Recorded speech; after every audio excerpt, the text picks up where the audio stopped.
All right, everyone, welcome once again. It is Friday, and Friday means we are going to have another little party, what we call manufacturing e-commerce success. I'm one of your co-hosts, Damon Pistolka, and that guy right over there, good-looking dude right there, Kurt Anderson, is my co-host. Take it away, Kurt. Hey, Damon Pistolka from Exit Your Way. Damon, happy Friday. Thank you for putting this party together. Boy, you really know how to host a shindig, I must admit. So I don't know if are you sitting down for this one today? Because this is I am sitting down today. There's I don't know if my heart's gonna handle this one. We've got like two powerhouses on the stage. Like it's we'll keep it mellow. Like one. I'm not a young guy anymore, DC. So we got to keep it right, Damon. But Yep. Okay. We got we can't go too hard. All right, guys. Happy Friday. We've got two supply chain powerhouses on stage. I've got DC down below me from my angle, and I've got Sneha over there. So, DC, I'll start with you. Happy Friday. How are you? I am great. This is the last meeting that I have for the day. And I'm going to try to see if I can sneak out to go get a massage and go to the sauna and do a little afternoon mom alone time. There you go. It's been a busy couple of weeks. I mean, the end of Q1 going into Q2, I always forget how busy that time is because our business is very seasonal. So like Q4, you go into that lull, you kind of ramp things back up Q1, but it's like, it just happens to where it's so busy all the time. And I always forget, of course, to like pace myself, and I burn out. And then I call Sneha and she's like, go to sleep. She's like, can we have this, like, let's just go on vacation. We'll have this conversation when you come back.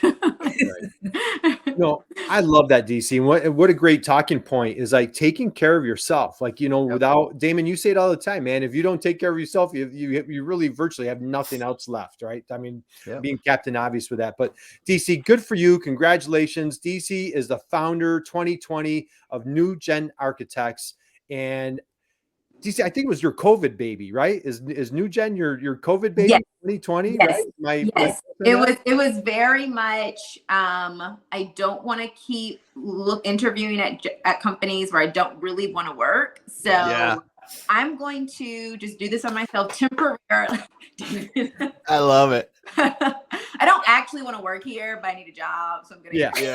Exactly. DC, when you're an entrepreneur, it's just AKA I'm unable to work for anybody else, right? Just when you're an entrepreneur, you're unemployable. That's what thrust me into entrepreneurship. I was like, well, I don't really want to work in these places. Yeah, so that's right. I'm just gonna do it myself. Well, you and I met right about that time when you were launching. As a matter of fact, we met prior or right around that time of you launching your business, and so it's been an honor. I hadn't even launched yet. And you were one of the people that I can definitely say, like, take the leap of faith, trust that God has always provided for you. Is there going to be a situation now to where he is not? Why would that be the case? And you are talented. You can make it happen. And very much. So I have to give credit where credit is due, Kurt. Well, man, Damon, I'm like a proud uncle right now. That's cool. As an entrepreneur, it's a tough road. You're going to doubt yourself every single minute some days. And that kind of little bit of inspiration really helps because everyone goes through it. And now look. And look, and we're going to dig into it. And DC's done an amazing job. You are so inspiring, blossoming your business. And so, DC, it's been just such an honor and privilege having a front row seat, watching you just grow your business. And so, God bless you. And I cheers for our friendship. And man, all right, Damon. I don't know if I'm going to get through this. Hey, guys, we've got some people chiming in here. We've got John Grande. We've got John Baglino. We've got some other folks here. Man, that's a tough name. I don't know if I can pronounce that name right. Take a stab at that one, Damon. Dikusuka. Okay. Well, hey, happy Friday. Trying, man. Yeah. So let's go over to our friend Sneha Kumari. Do I have that correct? Right? Absolutely. Yeah, and you know what? I'm 2 for 2 because I did the same exact thing last time I interviewed you. So, hey, we go back a ways. We become fast friends. Happy Friday. Welcome to the program. What's going on in your world? But first, I like just exactly what we were talking off stage was boys growing up, both the boys, the older one turning 5, which is kind of making me a little nervous because every day there's a new personality coming back from school and saying things that was never said in my house. So still like trying to understand like how do I deal with it? And he's just 5. So I guess like that's definitely occupying my mind right now. But other than my son loves her kids. No, and it's so kind of inside joke between me and Sneha, but we can bring everyone into it. The last time they were together was not copacetic. So whenever my kid sees Sneha on a call, he always says, "Yes, she has 2 kids. One poked me in the eye, and one pulled my hair." Oh no! Oh. Well, that's awesome. So still dealing with the different personalities running in the house. Like I'm minority in the house, so 3 boys. Yeah, you're ganged up on, aren't you? So having all the fun that I can. You're a fun family, guys. Like, you know, so we're fun family. So let's dig in. And DC, your son's been on our calls multiple times, so we've gotten to know each other. Your dad's been on our calls, I think, over the past, and so it's a big family affair here, Damon. So you know what's we were talking earlier. You know, like Damon, you know, I only have like that one question that I mean, you know, maybe at some point in time I'll get a new one. But when DC was on last time, this question was not in our repertoire, right? Just for the record, we have 2 repeat offenders here right now, DC and Sneha. They've been both on a program and they were just so good, so amazing, so wonderful. We had to have them back. So DC, I have to hit you with this question. I just have to. Sneha, I have to ask her, right? So DC is a little girl growing up. And mind you, like you've lived all over the world. And we were saying before we went live, when you get on a call with DC, you never know where, not even like what city, like you don't know what country she's coming at you. So my question to you, DC, is a little girl growing up, who was your hero? Who was your hero as a little girl growing up? Oh my goodness. Putting me on the spot. Damn, Damon. As a little girl growing up, I can't think of, you know, any one particular person. And I think that it's so hard to think about because it's hard for me to separate what my life has become in the last decade. Because like that wasn't what I was thinking about as a little girl. You know what I mean? Like I never envisioned this. I very distinctly remember that I wanted to be president. And like at the time, you know, the first president I remember, and whose job I wanted was Bill Clinton. Was Bill Clinton my role model? I don't know. You know, considering maybe not. Right. Well, what angle you take from it? Well, you know what? We'll take that for an answer. And how about that? And we have a female vice president, of course, now. And so, you know, hey, looking up, you know, as little kids, you always look up to our president, whether back in the history or current times, regardless of what political party you align with. You know, having a president as a hero is absolutely a great option. Damon, we've never had that one.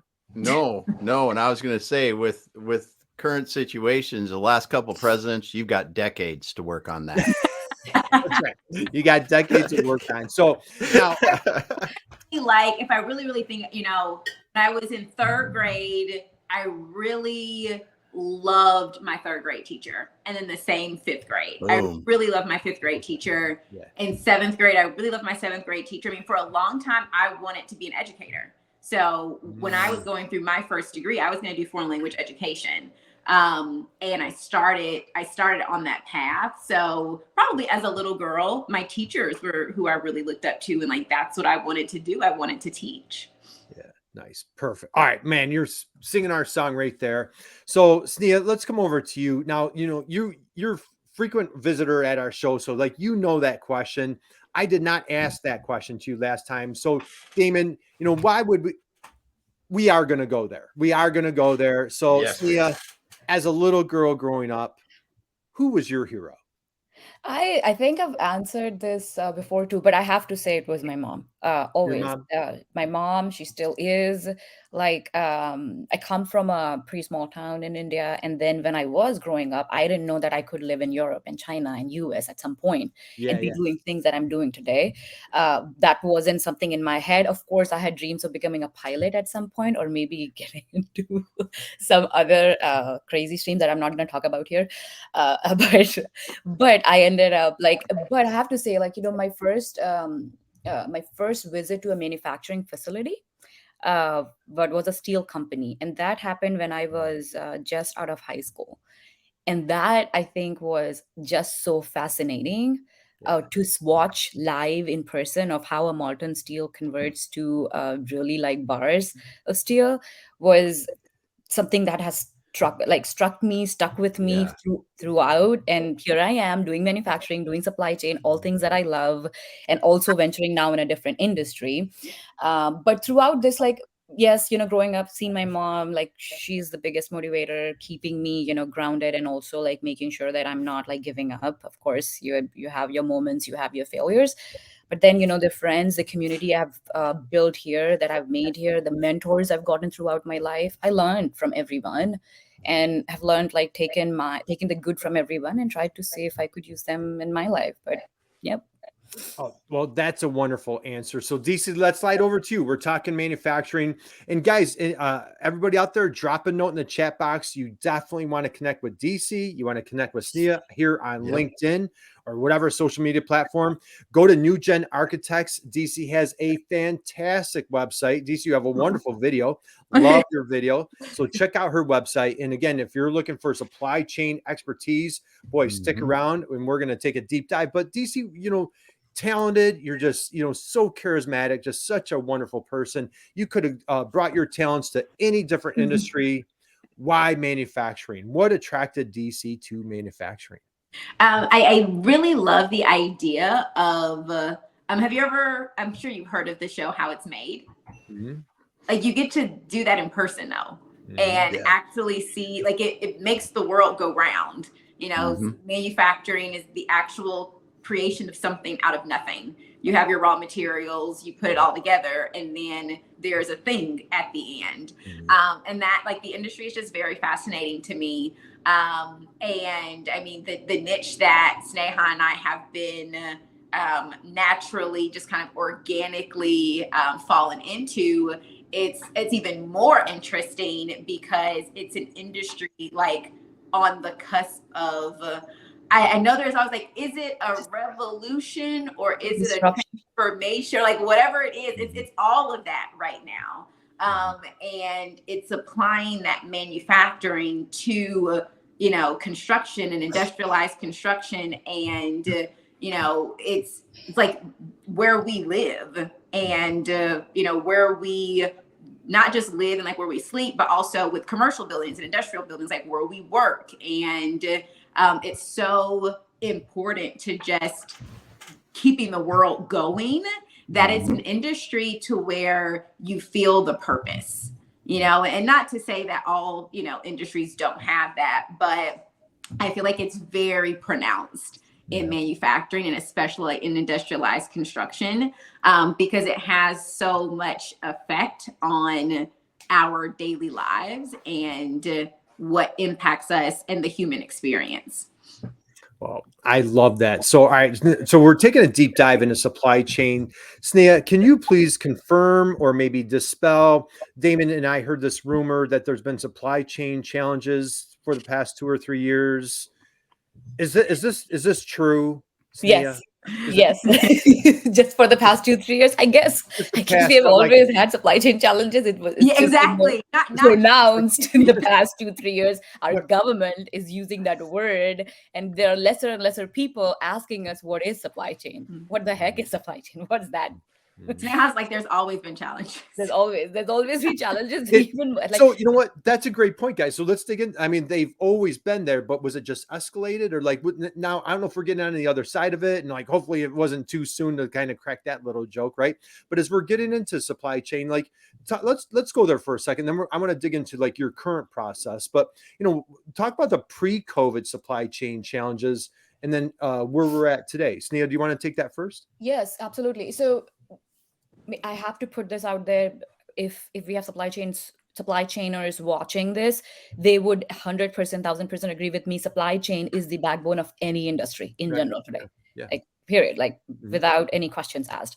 But of course, we always had challenges because supply chain touches every phase of your product life cycle, and then you're literally interacting with every single function of that exists in your company. It has been, of course, way more pronounced, not just since COVID. Do you remember the times where our president announced the tariff issues? So the tariffs went up. Since then, I think the escalation and the domino effect has continued, meaning, the port delays and being, again, rethinking your shoring opportunities. Do we bring it back? Do we nearshore, reshore, and all of that? Like that whole effort, focus has been magnified. The opportunity, and one thing that was very starkly pronounced during this phase of the tariffs going up, then COVID hitting us, and us trying to grapple the situation and trying to deal with it. One thing was pretty sure that all these strategies that we used to, as in supply chain or business strategies we used to focus on, there used to be this function of risk management, but not something that was taken really seriously. And then suddenly, when you come across these situations, you thought that, okay, we would just probably did not make the countermeasures effective enough to actually put it into effect. That focus of managing your risks effectively and being serious about it, I have clearly seen that change happening in supply chains. And so, yes, it has magnified. And so, yes, definitely a need for how do you be more efficient? How do you actually optimize on what you have, what you got, and make sure that you are, setting your company up for success.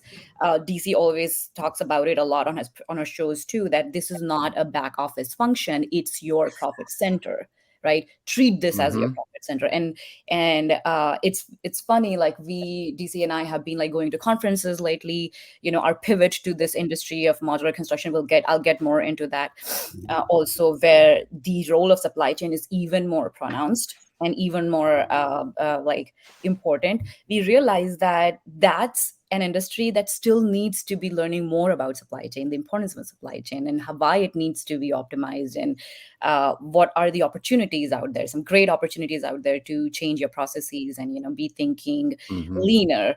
But yeah, I mean, it has magnified. People are taking steps to reduce your risks and improve your bottom line, like making this more of a profit center. But there is a long way to go and lots of opportunities to still be doing stuff.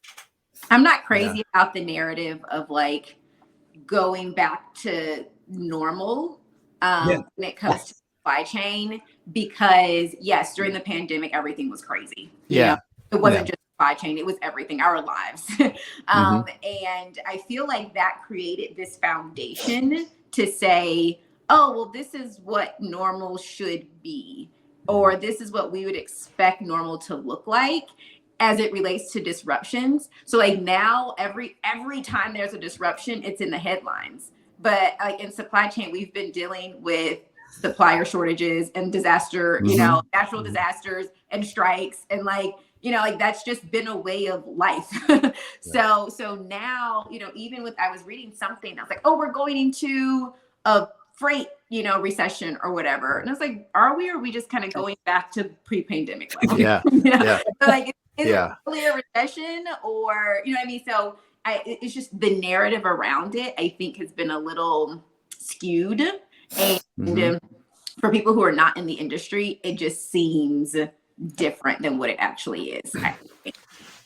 Well, and honestly, I think what happened, COVID proved this, is when the average person walks into a grocery store and can't buy things like toilet paper, then they understand what supply chain is about. Supply chain chain is a thankless job. If you're doing it, nobody says anything. When you're doing it, shoulder. When something messes up, it's like, why isn't the supply chain working? Yeah. Yep. Exactly. And well, at least after COVID, people know the supply chain is not working. The supply chain is not right. Yeah. So Dyci, let's go here. You like to talk about like processes and people over technology. Now, my conversations with you, I feel like you are a tech guru. I feel you're off the charts. So it's very prominent for you to say people and processes over technology. What do you mean by that? Or could we go there in the conversation from a supply chain standpoint? Yeah, definitely. It's very much a start there first. So I love digital. I love technology. I love to figure out how to improve the end users' lives, improve business users' lives, get them out of doing this manual work, giving them purposeful jobs. It's not just, something that a computer can do, or AI or a robot or something like that, to actually have that strategic thinker and that strategic perspective that's really bringing value. And that means that before you start looking at demos for technology, and before you say, I'm just going to add in some robotics, that means figuring out what that means for the people involved. And that's from a change management, change leadership, reskilling, upskilling, maybe organizational structures, shared KPIs. Once you are doing things better, faster, more agile with your systems, people change. And, I was reading or commenting on a post a couple of weeks ago about how, one guy was saying, I wasn't really concerned about Chat GPT taking procurement's jobs or AI taking procurement's jobs, but I've been giving these prompts that are making me a little worried. And I say, well, if you have the right leadership, those people are going to be repurposed. They're not going to be replaced. So it's really important for me to work with companies to think about things from that perspective. We're not automating or bringing in technology with the goal of replacing people. Yeah. We're bringing it in with the goal of repurposing people. So that means, what are people going to be doing? What does that new process look like? And let's define a new process. Let's standardize a new process, and then have technology enable the humans, not that like, hey, how many people can we get rid of and, reduce head count. So the people over, people and process over the technology, or the data over the technology, is very much a let's start in the right place first, which isn't just let's call up vendors and get demos. That's not where you should start with your digital journey. Yeah. And you make such a great point there, Dyci, because the people that technology can replace need to be repurposed, because we can't hire enough people in manufacturing anyway. You just can't. And if we don't have the robotics, we've talked about how many years have people talked about robotics is replacing people. I don't see that being a big factor in, huge mass layoffs in manufacturing. Just like any other technology and supply chain, it is doing exactly what you said, repurposing people to higher value work they can do within these organizations, because we don't have enough people. We just don't have enough people. Exactly. Yeah. And we could even go back 200 years ago, to the Luddites, when they were rebelling against, like in England and the textiles, and, Damon Paul Bunyan, right. Competing against the machine to take down trees, this has been a centuries long challenge. And unfortunately, like if it's your job and, you're kind of like, hey, this is what I do, this is how I've done it, you might get caught in that little trap. But boy, technology advancement, change is going to happen. Whether we want to or not, change is going to happen. So we need to embrace it. Sneha, what do you tell folks as far as like, how do we embrace that change? Maybe for folks that are a little bit resistant, or like, digital immigrants or tech challenged, how do you help folks kind of embrace that technology and those new changes? So I was like, you actually pivoted very, very right into this, like change is inevitable. Right. Mm-hmm. But as humans, we really resist change. Like nobody likes change. Right. Nobody likes change. And so the sooner we accept it, because there's a lot of, I have seen in the industry, there's a lot of software fatigue that's been going on for some time, because folks are inundated with softwares. Clearly not a lot of why has gone into before purchasing a lot of softwares, right? And then if you do not understand the why, you clearly are not changing. You clearly did not change to actually realize your ROIs, right? And that's where I have been coming in and working with industries to navigate that change. But you have to first start with being a Lean Six Sigma expert and practitioner myself. The approach is always, do we even know what your current state is? Do we know where you are? Like where exactly you are? And when I say you are, doesn't mean that, okay, as a purchaser, I know what I do daily, but I have no idea what the inventory manager is doing. It's about bringing all the doers in one place and understanding what the flow looks like. You will clearly, trust me, you do that sticky map, you do that on a piece of paper, wherever, right? You don't need a fancy software for that. You do that, you will clearly know where the problem is. Like just step back and see how these folks are interacting with them and how many times they're calling each other or actually writing emails back and forth and losing track of it. It's mind-blowing, and it still happens. Yes, it still happens, and even in bigger companies. Okay, so let's just accept that that's the truth. How do we navigate the change?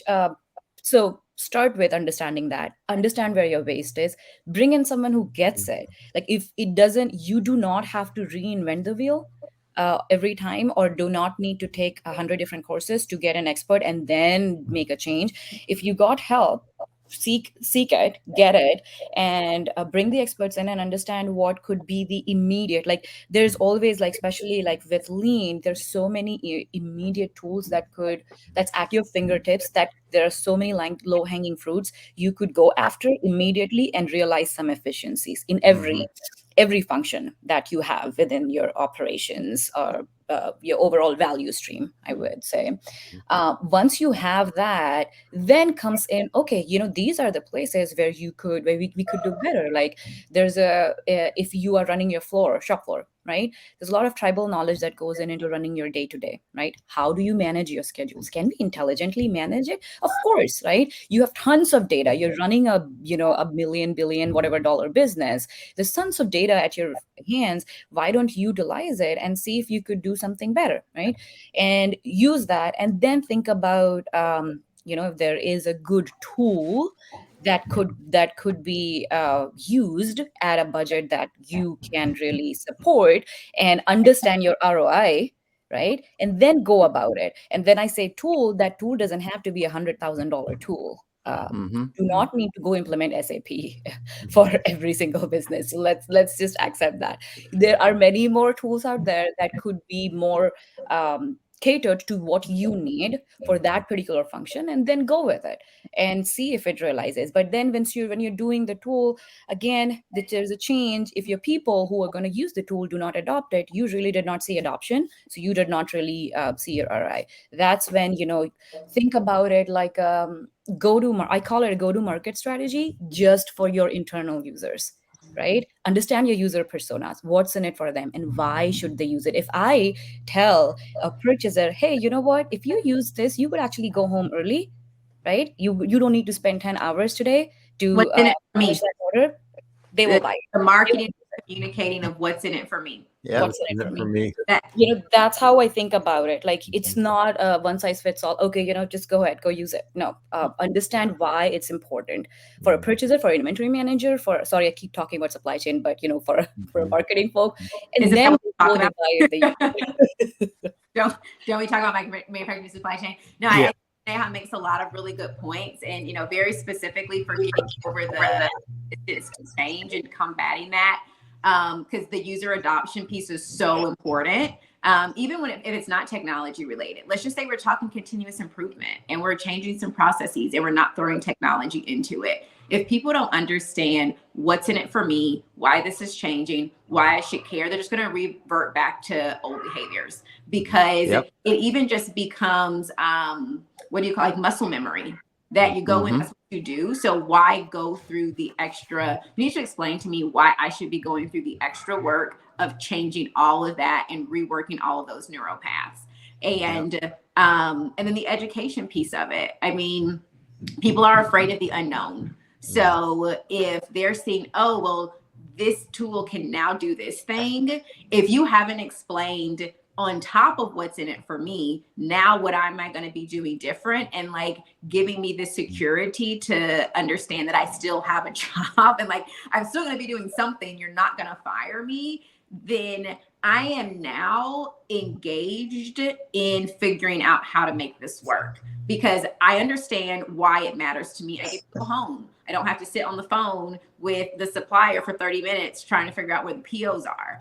My life is going to be easier. I'm going to keep my job. So now I'm invested in figuring out how to make this work. So I'm going to work with the consultants. It's not a babysitter that's coming to, figure out what I'm doing wrong.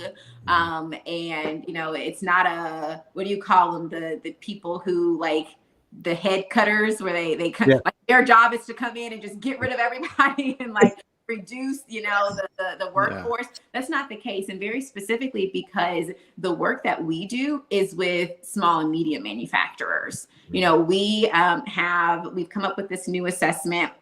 We've come up with, proprietary software. We've come up with these training programs, and it's all very specifically geared toward, most of the MEPs that we work with, they have said 80% of our membership base of manufacturers are companies that have 20 employees or less. And they are the companies that are not ready to take on all of the new demand and the infrastructure dollars from, the CHIPS Act and reshoring and nearshoring and what all of that is going to look like. So we need these companies to understand digital readiness. We need them to understand what the processes should be, what the technologies could be that they could adopt, even within their small scale of whatever their piece of the pie is. Because ultimately, we all know small businesses small businesses drive the economy. Small businesses and manufacturing drives a lot of that. So there is purposeful work in figuring out how to help smaller manufacturers embrace digital from the perspective of growth and scale. And a lot of that is just education. I mean, the assessments that we do that, Sneha talked about bringing a consultant, et cetera, we do that. And we've gotten tremendous, very positive feedback of, we're now saying, we highly recommend, and it is best for you if you have 2 to 3 people do this with us, because in the context of doing it, we're going to teach you what we're looking for. We're going to teach you, why are we asking these questions? What does procurement mean? What does demand planning mean in the context of your business? Sure, you can go take a Lean course. You can go take a Six Sigma course. It's going to be best practices for Toyota from 50 years ago. Are you Toyota? Is it 1970? You know what I mean? It matters, but also not. it matters, but also it doesn't at all. How can we apply these best practice concepts to your very specific reality with your team, with your financial constraints, with your, training needs, and figure out what that looks like so that you can grow and scale and not be afraid of the technology and understand how to embrace it. And then these are the tools that work. I mean, the tool that Sneha and I have developed, it's very much like, if you can use an app on your iPhone, you need to be able to use this tool. We have very much said user experience is important. You know what I mean? We're talking about training needs to be very much, hey, this is what it is, and everything is very intuitive. And it is the behavior change that has to come with it, not the actual user enablement of the tool. So we've thought about those things, because in industrialized construction, it is a lot of resistance. It is a lot of we've been doing this for forever. Construction wasn't thrust into this go home and use Teams. You can't build stuff at home with Teams. Yeah. You have to build stuff at a site. So there was this digital transformation that we have to, take part in during the pandemic for this industry. So it's a lot of education. Yeah, I'm just gonna go there. Hey, John, thank you. Okay, mic drop. Bye. Call us. Man, was that just juicy or what? Just kept going. Damon, just kept going. Remember my line last week, Damon? Do you remember guys? Do you remember going to grandma's on Sunday dinner? Sunday dinner, and just no matter what grandma made, it was just delicious. It just the aroma. Just whatever grandma made was just that much better. This was like grandma's Sunday dinner right here. So that was, man, tons of there were too many. My mic is broke. All right. So software fatigue, Sneha. I love that line. Yeah. Digital readiness. You know what? In DC, if I'm going to put this out to both you guys, I know like conversations I've had with both of you, you guys are big. I feel like we're talking communication, collaboration, teamwork, breaking silos. Can we go there, Sneha? I'll start with you.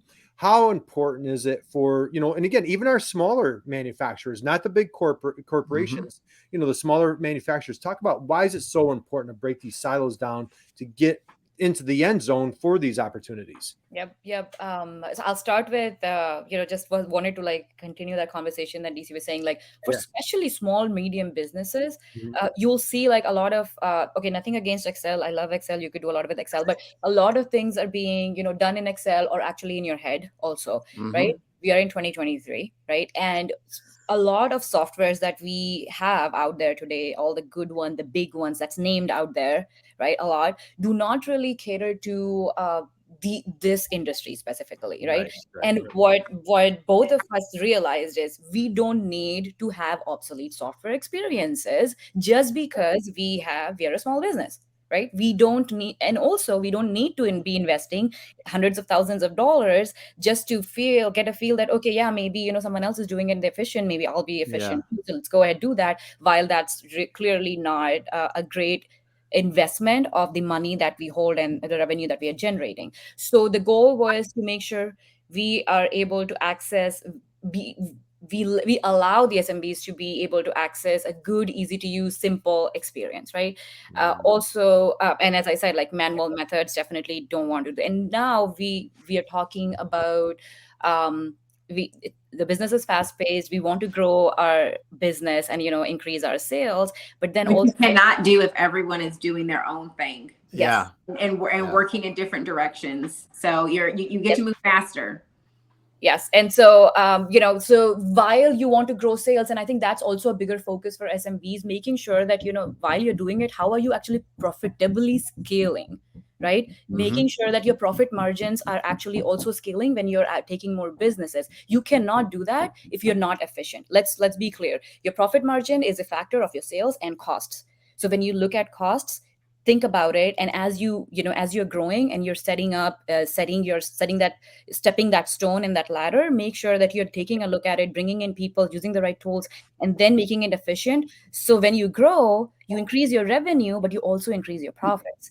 Right? And I want to really hone in on that point, because we're talking about the small business space and 20 to 50 employees, even less. And I've talked to owners and I've heard stories of, I'm not really looking to grow and expand because I've tried that before and my profits were the same. Well, that's not a sales problem. Yeah. You have an operational efficiency problem. Yes. You didn't execute properly. You have a productivity problem. Yes. Exactly. You don't have to stray away from growth because the profit margins are the same. You have to figure out what to fix so that your profit margins are better. Yes. Grow. Damon, that's a you problem right there, right? Yeah, I deal with that a little bit. Keep it going, man. This is my God, so good. Keep it rolling, right? All right. So it's not a sales problem; it's an operation problem. Where do we go from there? And so, though now that you have realized it, right, there's a lack of interoperability, right? Making sure that you understand those metrics that if you're a lot of times, like, both DC and I have been working with different companies and different, industries. We've realized that a lot of times you'll see that we don't even have a full grasp of what our finances look like. Like, what's my total landed costs? Like, what's my cost of running and operating this business? Yep. So once you really get that reality check, you will realize how important this is. And once you do that, and I think a lot of us also haven't taken the effort to go to these SMBs, be talking to them, be actually catering to them, right? There's a lot of marketing happening for the bigger, folks out there. And we somehow and everyone is following whatever, following the herd. And then going after the technologies that exist out there. So what is targeted and marketed to the small and medium businesses is very much sales. Yes. How do you improve sales? How do you Mm-hmm. improve sales? How do you improve sales? How do you increase sales? Yes. And so, I'll just throw some keywords out there. Like you definitely have a productivity problem. If you're listening to this, at least go take a look at it and see what ask yourself these questions. Ask yourself these questions, like, can I be more interoperable? Can I have more visibility? Can I do a lot more while actually going out there, being in the field, talking to my sales customers, like doing sales and talking to my customers? Can I still get a hang of, you know what, I want to take this deal. Like when can I actually, what's my lead time looking like? What's my delivery date looking like? Can I just do it in minutes versus actually calling someone up, making a 2-day commitment to understand, okay, where everything is, how can I move things around, and then schedule this project? You can't do that. Trust me, there are tools out there that can help you do that in matter of minutes. Again, we want to be digitally smart.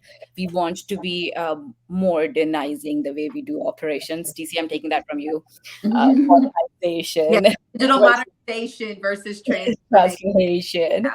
What little piece can you, or what little piece or pieces can you start to modernize in bite-sized pieces versus trying to boil the ocean? And again, going back to what Sneha mentioned, like we hear a lot in the headlines of, legacy brands and enterprise companies. And it's like, great. I remember talking to a small frozen pastry manufacturer a couple of years ago, right when I was starting the company. And she said, I really appreciate how you have been approaching this, because if I talk to one more consultant that says, this is what I did with Nestle, I'm going to lose my mind, because I don't have the money that Nestle has. I don't have the resources that Nestle has. I don't care what you did with Nestle. It's not the solution. I think it's just very important to focus on that. And, just in the journey of figuring out what is NGA going to do and what is NGA's contribution to the industry to bring value.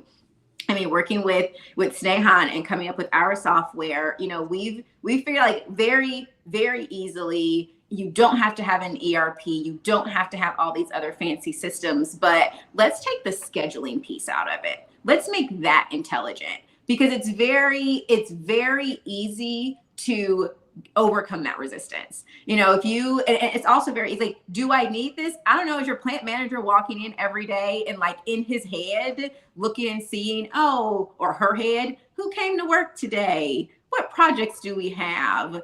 Is this machine down for maintenance? Should it be coming up for me? Like, are you doing all of that in your head? Well, like, don't. Are you doing all that on notepads and sticky notes and, like, walking around the plant floor to see what's actually, being developed or getting produced and where you are in changeovers? Like, don't do that. You don't need to have to pay $200,000 in order to do it. There's, like, it's intelligent scheduling, so it does it for you. You know what I mean? So it's not this big platform of, like, we're going to revolutionize manufacturing, but we are going to relieve exactly what Damon mentioned earlier. There is a labor shortage right now. You know what I mean? So what can you automate that you can't throw bodies at, even if you wanted to? Yep. So now that and every customer that we've talked to, every person that we've talked to that has seen the demo, that has been interested in what it is, has said, and I always ask this, how are you handling, procurement relationships right now? Or how are you handling, the scheduling of different vendors on site, off site, your different partners, so that you have visibility into that? Well, we just call them all. And I say, okay, well, what would people do if they weren't calling people? Oh, well, they would be doing this other thing, and they would be working on this other stuff. Okay, well, tell them to stop calling people and just put the data into the system. And what you now have to do, instead of sitting down and figuring out, like, oh, how do I make this work in my head or on my spreadsheet? I have to now say, is the system telling me to do something that makes sense? Then I accept it. If not, I do a quick override, but now I'm going to go do those other strategic things.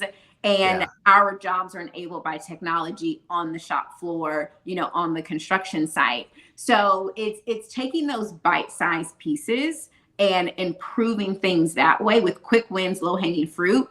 And then you can say, oh, imagine how much more efficient and how much more agile we could be if we had an ERP system or a new TMS or a new WMS. Or what if we integrate it directly through API? So you get people on board, and then that's when you can start getting creative with other ways to be able to improve operations so that you can support growth in a profitable way. Yeah.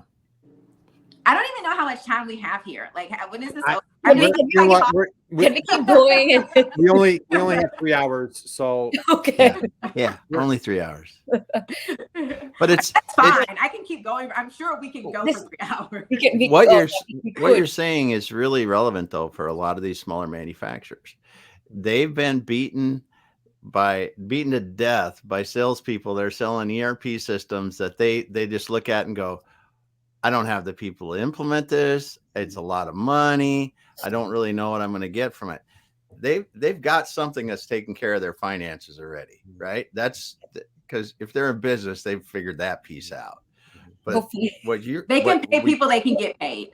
Yeah, they can pay people and get paid. That's it. But what you're talking about when you talk about scheduling, inventory, and supply chain management, that piece is kind of the black hole in a lot of businesses, and ERP systems don't address it well anyway. They say they do, but they really don't. And then if they do, it's like this monster system that you've got to do all this just incredible amount of work to get it to start putting out mediocre information. Or you have to buy a Ferrari when like you really need a Toyota. Like, I need this one feature. I don't need the whole thing. But this doesn't have that one feature. So now I'm like, it's like, I'm either going to pay $5 or I have to pay $5 trillion bajillion dollars. Yeah. Where's like the $50 option? Yeah. Like exactly. like my budget is $50. I don't want to pay zero, but I also don't want to pay too much. Where that get me? And I think that in the manufacturing space, a lot of it is when companies think about digital, it's very much the ERP. And that goes back, like, you only know what you know. And if I'm trying to make stuff, I'm not like spending time figuring out what the supply chain and manufacturing tech options look like. Like that's a day. Like, I mean, that I've made my career off of that. Like that's literally a job. Knowing who the players are, knowing who is actually doing something, knowing who has longevity, knowing and understanding which industries work best, which team, financial constraints, what to turn on, what to turn off. Like that's a job. So unless you have a CTO or a chief digital officer and that's all they're doing, which for a lot of these small companies, it just doesn't make sense because you don't need all of these systems. You need to improve one or two processes. You need to automate one or two processes, not the entire business in order to actually see some ROI. And a lot of companies know project management and ERP. Like those are the two things. So anything outside of that, there's just not visibility to it. And there's, so that's what we're, really trying to encourage people to at least reach out and have the conversation. I mean, I probably should, but I never charge people to say, oh, based off of what you've told me, look at these 3 tools. I'm never gonna make someone pay to do that, Now I will say, like, hey, if you want me to call people, like really go through your processes and like really truly see if that makes sense, then sure, like let's sit down, let's define processes. I can have the hard conversations with the salespeople who are gonna say, yes, this works. And I'm gonna say, but does it? But does it really though? So it's just one of those things to where it's like, the ERP isn't the only option. The project management tool isn't the only option. There are different software out there. There's different software out there. And especially now that we're in this, like we've always been global, but I feel like software now is even more global. I mean, some of the tools that I recommend to customers are out of India or Singapore, or, like we're not looking at companies that are just stateside anymore from a technology perspective. The Ukraine, we have a preferred like warehousing technology vendor out of the Czech Republic. You know what I mean? And the manufacturers don't have that knowledge, those relationships. Because I mentioned, they're not going to the conferences that we're going to. They're not scheduling demos every single week and vetting people every single week. So they just don't know that there's more out there than the ERP, which, like, let's just face it, no one's figured out how to do ERP. Right, ERP sucks. Like it just like, who wants to do? Like, everyone is avoiding ERP as much as possible. One question: everyone who's watching, who's gonna watch on the recorded line, like, go back, just retrospect, whatever. Tell me, like, tell yourself the truth. How you're using every single module that you have purchased in your ERP? I bet you're. Or that's available. Yeah, that's available. Yeah. Oh, yes. It's available. You're paying for it, but you're not using it. So I bet you're not. Yep. All right, let's do this, man. I've completely lost track of time, DC, like you just mentioned. And so, like, this is like the fastest 50 minutes of my life, and I'm just so captivated. I only know about the time because I'm thinking about my massage. That's right. There you go. We got to get DC on her way, Damon. Got to get her down the road. She's not on West Coast time, so that means it's time for me to go. Hey, we did have a question here. Do you think aligning supply chain participants with real-time two-way information flow is the biggest supply chain team?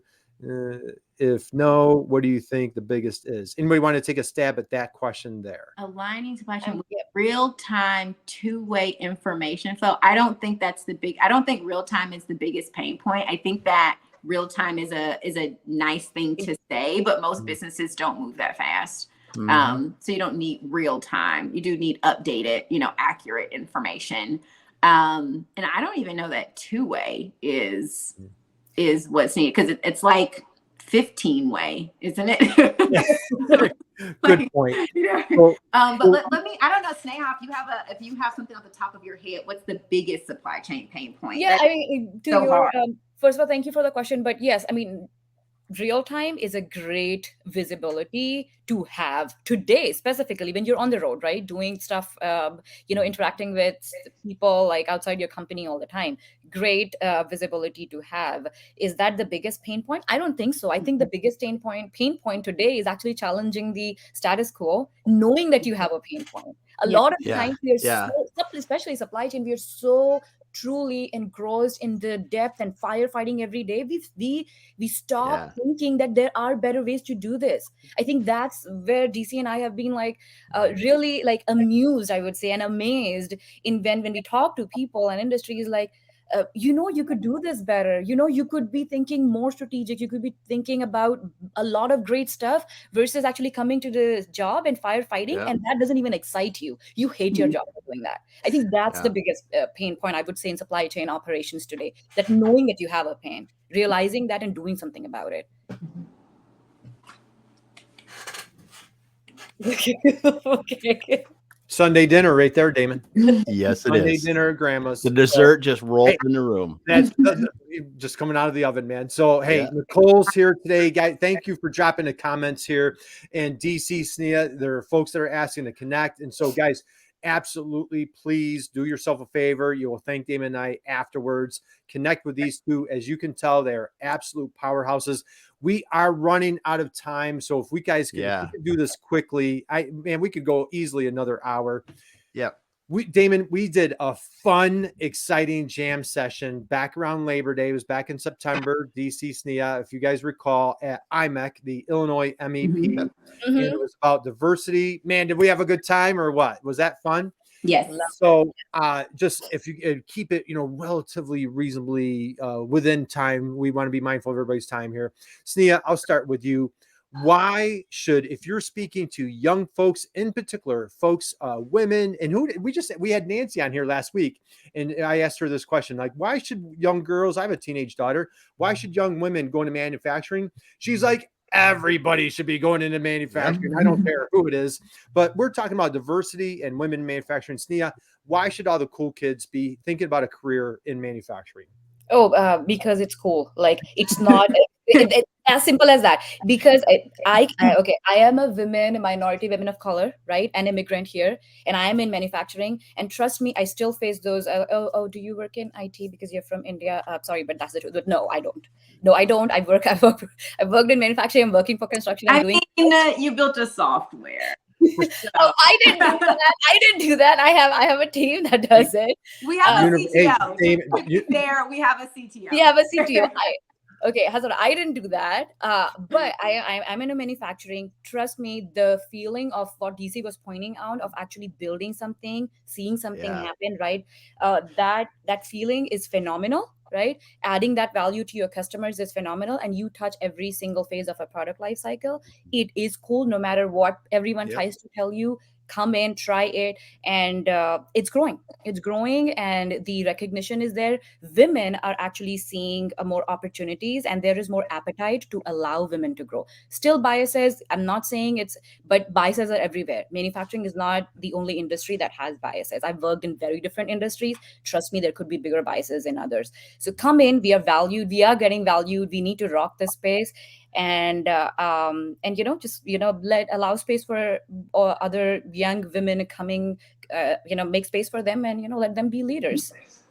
I'm gonna say that I think that it all just comes down to marketing. I feel like so much comes down to marketing, and other industries have done a really good job of like making it sexy to go work for the industry. Yes.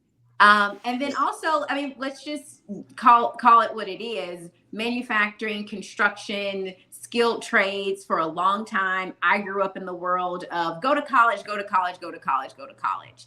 And you can make more money if you go to college. You're going to have a better earning potential across your entire life if you go to college, go to college, go to college. The bottom line is that you can still have a very fruitful, from an economic perspective, career in manufacturing. And you can, if you want to go to college, then great. There's plenty of finance, accounting, those types of jobs in manufacturing that require a 4-year degree. But there are also other jobs that don't. And a lot of manufacturers are doing apprenticeships, and a lot of manufacturers have a lot of opportunities for training and for upskilling and reskilling. And at the end of the day, like realistically, especially as a mom, especially as a mother, you're thinking, how do I make money for the family? How, like, even just from an economic and like international development perspective, research has shown if you give a microloan to a woman, you improve the entire community. So, that economic development factor, the prosperity for your family, you can find that in manufacturing. And to Sneha's point, I don't walk into customers ever and feel like, oh my goodness, this is just like blatant sexism, blatant racism, So are there strides that we can continue to make? Of course. I mean, we had a customer that specifically said, we think you guys are great, but a guy come, and they didn't say it that way. Like on our face. Realistically, they said, we need this to work, and we need the team to answer your questions honestly, and they're going to feel more comfortable having that conversation with a guy. So, but they weren't like, hey, can you guys not come? Like, we don't have girls here, So I haven't had any experiences where I've thought, oh my goodness, I'm not going to make it in this industry because I'm a woman. So I think it's a great industry. I think it's really fun. I think there's a lot of like innovation happening with 3D printing and advanced manufacturing. Like there's a VR, lot of AR, everything. Yeah, so much. Yes. It's super cool and it's really fun. And like, no one's great at marketing that. But one thing, so sorry, I know we are taking more time, but wearing that hard hat and that vest and walking the shop floor is amazing. I love it. And throw on some high heels. We have a client. She wears her pink hard hat with her high heels, and she absolutely loves it. So, hey, how about this for you guys right there? Dropping some love. Thank you. All right, Sneha, where can folks find you? Where would you love to connect? LinkedIn, definitely, absolutely. Find me here. The most where I'm active. I'm building my Insta presence more, and so we'll be linking that here. So would love to connect there too. Yep. Okay, awesome. So DC, where can people find you? What's that? LinkedIn. Just LinkedIn. Just LinkedIn. Yeah, just there find there are other places, but like just LinkedIn. You know, Yeah, and it's one word, right? Like Beyonce. Slide into my DMs. It's just DC, right? DYCI, right? Just that's Yeah. it. So, all right, guys, if you've been hanging out, you've been sitting down, for the past 59 and 18 seconds, it is a perfect time and opportunity to stand up, maybe give a little stretch and give a huge, huge standing ovation for our two powerhouses today. Man, you guys certainly don't disappoint, man. This was like, man, you guys are good. And Damon, I survived. My heart held up for the whole hour. Yes. How's that? I was a little worried about myself. I didn't know if I was going to make it, but I did make it. So, DC, Sneha, thank you. God bless you. We appreciate you more than you know. We value your friendship. When you get this, you have some exciting things going on. Connect with these guys and take this offline. And when you guys are ready, Damon and I would be honored to have you back. And we're gonna geek out some more in supply chain.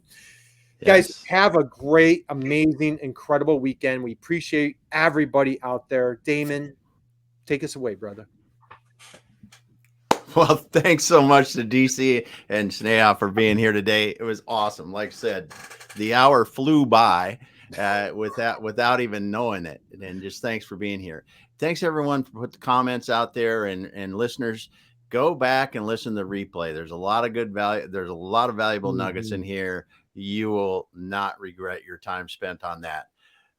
Everyone, we will be back again next week. See you then.